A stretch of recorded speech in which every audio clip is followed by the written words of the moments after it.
नमस्कार, मैं हूं माही कुमारी और आप देख रहे हैं न्यूज़ फ्रेम। इस वक्त मैं मौजूद हूं जेडीयू में। आज नीतीश सरकार द्वारा मेट्रो का उद्घाटन किया गया। बिहार को बड़ी सौगात मिली है मेट्रो की, लेकिन ये सिर्फ 3 स्टेशन तक ही सीमित है। यहाँ पर हम मौजूद है जेडीयू कार्यालय में और हम जानेंगे यहाँ के प्रवक्ता महेश दास जी से कि उनका इस विषय को लेकर क्या कुछ कहना है। धन्यवाद सर हमारे चैनल से जुड़ने के लिए। आज नीतीश कुमार जी ने यहाँ पर उद्घाटन किया मेट्रो का, क्या कुछ कहना चाहेंगे?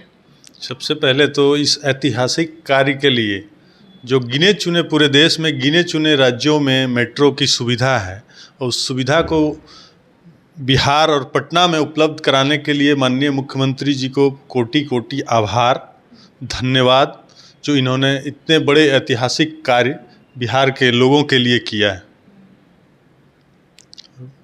पर विपक्ष तो कह रहा है कि ये चुनावी रणनीति है, अभी चुनाव है इसलिए मेट्रो को स्टार्ट कर दिया गया है और अगर चुनाव नहीं होता तो ये अभी स्टार्ट नहीं होता। और चुनाव को देखते हुए बस 3 स्टेशन, कार्य पूरा नहीं हुआ है, बस 3 स्टेशन ही खोला गया है।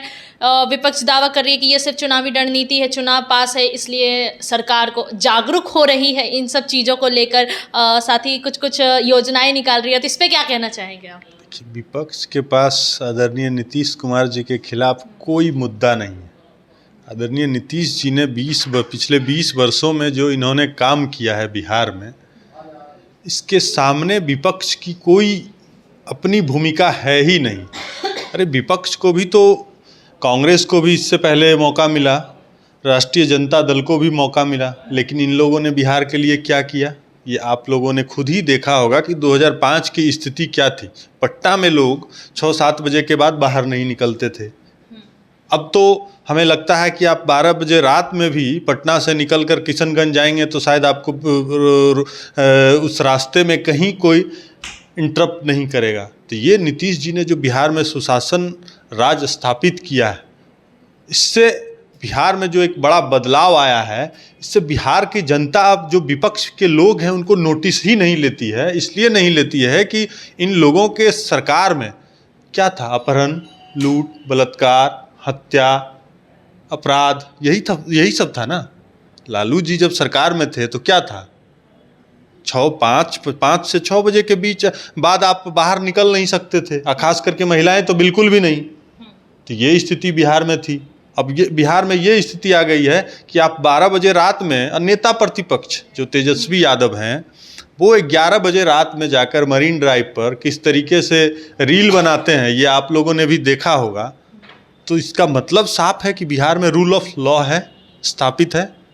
और आदरणीय नीतीश जी ने जो बिहार में सड़क हो, बिजली हो, पुल हो, शिक्षा हो, स्वास्थ्य हो, जो उन्होंने अनगिनत कार्य किया है बिहार के लोगों के लिए, तो ये तो बिहार के लोगों के दिलों में बसते हैं ना नीतीश जी। इसलिए विपक्ष के पास कोई मुद्दा नहीं है, इसलिए उनको बिहार की जनता नोटिस तक नहीं लेती है।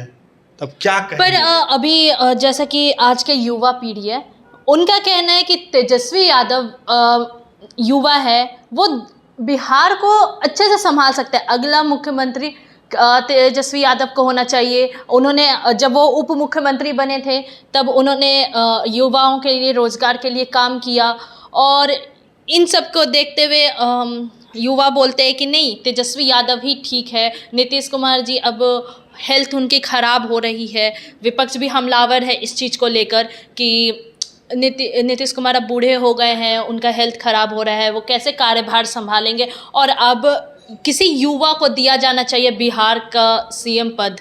इस पे क्या कहना है? ये बिहार के युवाओं का मांग नहीं है, ये विपक्ष के कुछ लोगों के द्वारा संयोजित तरीके से ये चलाते हैं कि ये युवाओं का मांग है। बिहार के युवाओं के लिए जिस तरीके से 20 से 25 के सेशन में आदरणीय नीतीश जी ने 50 लाख नौकरी और रोजगार का व्यवस्था किया है, तो वो युवा क्यों चाहेगा कि जो युवा विपक्ष में बैठा है, जो खुद रोजगार लेने लायक नहीं हो, जो मैट्रिक क्या 9वीं पास नहीं है, वो क्या रोजगार और यहाँ बिहार में कुछ भी बढ़िया कर पाएगा युवाओं के लिए? ये तो आदरणीय नीतीश जी का जो विजन है उसी के कारण हो रहा है ना बिहार में।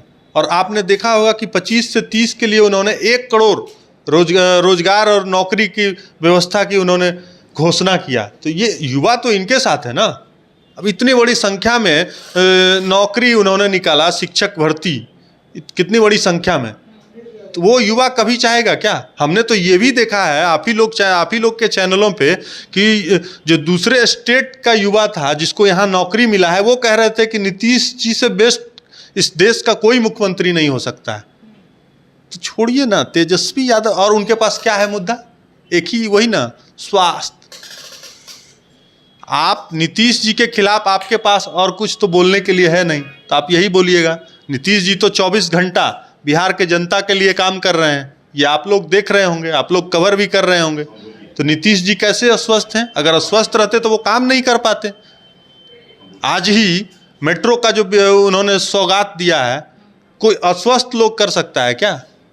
तो इन लोगों के पास बेफजूल और बिहार को बदनाम करने के अलावे राष्ट्रीय जनता दल और कांग्रेस के पास कुछ नहीं है। बिहार के जनता तय कर चुकी है, बिहार के युवा छात्र तय कर चुका है, बिहार की महिलाएं तय कर चुकी है। आप देखिए ना कि महिलाओं के लिए आज के डेट में 1 करोड़ 21 लाख महिलाओं के मुख्यमंत्री रोजगार योजना के तहत 10,000 रुपया सभी के अकाउंट में चला गया है। तो ये नीतीश जी का विजन है, और नीतीश जी का जो कमिटमेंट रहा है बिहार के जनता के प्रति, बिहार के लोगों के प्रति, वो बिहार के जनता को पता है कि जो नीतीश जी कहते हैं वो करके दिखाते हैं। आपने बात की अभी रोजगार की, जब पहला बार दिया गया था 75 लाख महिलाओं को, उस दिन सदाकत आश्रम में प्रियंका गांधी भी आई हुई थी। उन्होंने कहा कि ये अगर सरकार महिलाओं को आगे बढ़ाना चाह रही है तो ये सिर्फ 10,000 रुपये 1 महीने के लिए ही क्यों दे रही है? चुनाव है इसलिए सरकार को महिलाओं की याद आ रही है। और साथ ही उनका ये भी कहना था कि महिलाएं इतने दिन से 5 साल से उन्हें कुछ दिया नहीं गया, चुनाव है तो 10,000, और वो भी 1 महीने के लिए ही सिर्फ। ये कौन सा महिलाओं को आगे बढ़ाने का कदम है? इस पर क्या कहना चाहेंगे? देखिए, सबसे पहली बात तो प्रियंका गांधी जी कह रही हैं, जो खुद ही उनके पिताजी कांग्रेस के, उनके दादी, उनके दादा मालिक थे उसी पार्टी में। उनको कोई मेहनत करना पड़ा कांग्रेस में? नहीं करना पड़ा ना। और उससे पहले बिहार में जीविका मॉडल आपने देखा होगा कि ये नीतीश जी की देन है, और 1 करोड़ 41 लाख लोग उसमें पहले से हैं। और इतनी बड़ी संख्या में महिलाओं के लिए पूरे देश में सबसे अधिक पंचायती राज व्यवस्था में, जब 2006 में आदरणीय नीतीश जी ने महिलाओं के लिए 50% आरक्षण का व्यवस्था किया, तो आज के समय में पूरे देश में सबसे अधिक महिला जनप्रतिनिधि बिहार में है। पूरे देश में सबसे अधिक पुलिस महिला पूरे देश में बिहार में है। 35% महिलाओं के लिए नौकरी में आरक्षण, ये सिर्फ बिहार में है। कंप्लीट डोमिसाइल नीति, ये बिहार में है। कांग्रेस की सरकार इतने दिन में क्या किया है? तो ये प्रियंका गांधी जी क्या कहेंगी? इन लोगों के पास कोई मुद्दा है? ये भी तो बिहार में इससे पहले कितना लंबे समय तक देश में और बिहार में सरकार रही थी ना इन लोगों की। क्या किया इन लोगों ने बिहार में महिलाओं के लिए? एक योजना बता दे वो। तो जैसे कि अभी बोला जा रहा है कि नीतीश कुमार जी कई सालों से मुख्यमंत्री के चेहरे पे बने हुए हैं। क्या लगता है इस बार 2025 के विधानसभा चुनाव में फिर से सीएम फेस पे नीतीश जी ही आएंगे, या फिर किसी और को मौका दिया जाएगा? क्योंकि कहीं ना कहीं जनता एक चेहरे से उब गई है, ऐसा जनता का कहना है। तो इस पर क्या लगता है आपको? नीतीश जी ही वापस से सीएम फेस पे आएंगे या फिर किसी और को भी मौका दिया जा सकता है? देखिए, सबसे पहली बात तो आप करेक्ट कर लीजिए कि ये बिहार की जनता नहीं चाहती है कि नीतीश जी सीएम नहीं रहें। ये कुछ गिने चुने विपक्ष के लोग कहते हैं। तो विपक्ष के लोग के कहने से तो होगा नहीं। ये तो 14 करोड़ बिहार की जनता तय करती है ना कि बिहार का मुखिया कौन होगा। अब बिहार का मुखिया आदरणीय नीतीश कुमार जी जिस तरीके से 20 वर्षों में काम किया है, तो उनको पता है ना बिहार की जनता को कि नीतीश जी के रहते निश्चय है और निश्चिंत है बिहार के लोग। तो वो खुद नारा लगा रहे हैं। आपने देखा होगा कि जब मुख्यमंत्री महिला रोजगार का जो 10,000 रुपया दिया जा रहा था, जब ऑनलाइन जुड़ी हुई थी महिलाएं, जीविका दीदी के लोग, तो किस तरीके से उत्साहित होकर प्रधानमंत्री जी और मुख्यमंत्री जी के प्रति उनका उत्साह था। तो ये स्पष्ट संदेश देता है कि 25 से 30 फिर से नीतीश। इस बार क्या है आप लोगों की चुनावी रणनीति? हम लोग तो 25 से 30 का एजेंडा तो बता ही दिया है कि बिहार में इंडस्ट्री और एम्प्लॉयमेंट सबसे बड़ा मुद्दा होगा। आज के समय में जो लॉ एंड ऑर्डर का स्थिति था वो बिल्कुल बहुत बढ़िया हो गया है। बिहार का इंफ्रास्ट्रक्चर डेवलपमेंट जो था वो बहुत शानदार हो गया है। तो आने वाले समय में युवाओं का होगा, इंडस्ट्री और एम्प्लॉयमेंट सबसे बड़ा मुद्दा हम लोगों का है 25 से 30 के लिए। तो आपने सुना क्या कुछ कह रहे हैं महेश दास, जेडीयू प्रवक्ता। उनका कहना है कि ये जो मेट्रो स्टेशन का उद्घाटन हुआ है, बड़ी सौगात बिहार को दी गई है। ये कोई चुनावी रणनीति नहीं बल्कि जनता की सहूलियत के लिए उन्हें ये प्रदान किया गया है। कल से मेट्रो स्टेशन खुल जाएंगे जनता के लिए।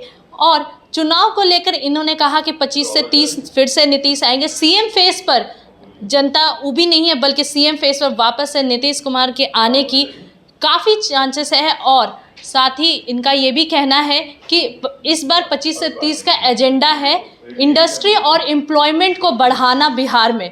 फिलहाल के लिए इतना ही। ऐसे ही तमाम खबरों के लिए बने रहें न्यूज़ फ्रेम से। मैं माही कुमारी, पटना से।